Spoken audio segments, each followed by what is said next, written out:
السلام علیکم ورحمۃ اللہ وبرکاتہ نحمده ونصلی علی رسولہ الکریم اما بعد بسم اللہ الرحمن الرحیم۔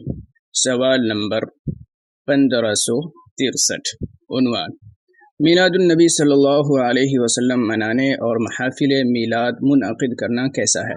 سوال: بعض لوگ میلاد النبی صلی اللہ علیہ وسلم منانے اور محافل میلاد منعقد کرنے کو بدعت و حرام کہتے ہیں۔ قرآن و سنت اور ائمہ دین کے اقوال کی روشنی میں عید میلاد النبی صلی اللہ علیہ وسلم کی شرعی حیثیت بیان فرمائیے۔ جواب نمبر 1563۔ بسم اللہ الرحمن الرحیم۔ نمبر 1، آپ صلی اللہ علیہ وسلم کا ذکر مبارک ہر وقت باعث خیر اور موجب نزول رحمت خداوندی ہے، البتہ اس کے لیے دن کی تخصیص کرنا کہ وہ ولادت ہی کا دن ہو، اس کا ثبوت نہیں۔ حدیث شریف کی کتاب اس عید میلاد کے ذکر سے خالی ہے، نیز دیگر مفسدات پر مشتمل ہونے کی وجہ سے اس کا ترک ضروری ہے۔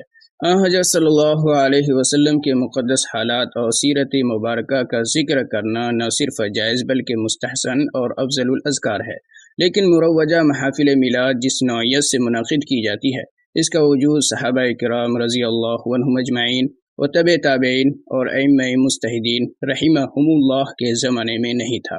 نیز دیگر خرافات، مثلا روایت موضوعہ منکرہ بیان کرنے والے کا اکثر غیر متشرف، فساق و فجار ہونا، قیام بوقت ولادت کو ایک فریضہ شرعیہ قرار دے کر اس کے تارک کو لعن و طعن کرنا وغیرہ وغیرہ پر مشتمل ہونے کی وجہ سے یہ مجلس بدعت ضلالہ ہے، اس کا ترک لازم اور ضروری ہے۔